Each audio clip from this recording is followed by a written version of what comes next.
Ladies and gentlemen, I gotta tell what I feel. You know, in many African cultures, slavery was an accepted domestic practice. It was slavery of a different kind. In Africa, the slave usually had rights, protection under law, and social mobility. What was happening was like there were a lot of go-between Africans that were selling slaves to the folks that were bringing them to America. Yes, we were selling our own people into slavery.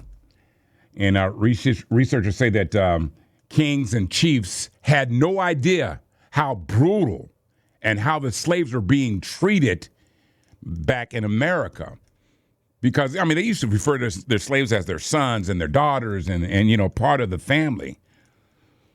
But there is a new kind of slavery that's going on. And I have to tell you what shocked the heck out of me was, I don't know if you guys saw this in Tampa, they had a sex trafficking ring. And they showed all the pictures of everybody that they arrested. Out of 104 people, at least 90 to 95% were people of color. African-American men and women. And it just made me hearken back to the original sin, what was happening, selling our own folks into slavery. Because if you really kind of look at the stats, 62% of human trafficking suspects are African-Americans.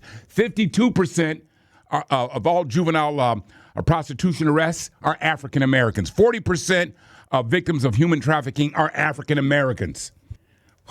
Human trafficking, man, I got to tell you, victims are typically poor, have a history of exploitation, substance and sexual abuse, learning disabilities, inadequate support systems, being sold in slavery by parents that are on drugs and uncles. Some people argue that the demand for African Americans for sexual exploitation is higher than that of other races, and penalties associated with trafficking African Americans are less severe. But the big thing is, it's us selling us.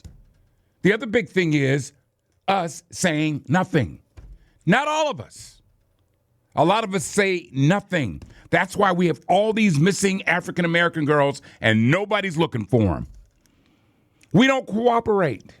I got to tell you, man, we can break this cycle because it goes back to the motherland, to now, and we're still doing it. We will sell a human being for cash.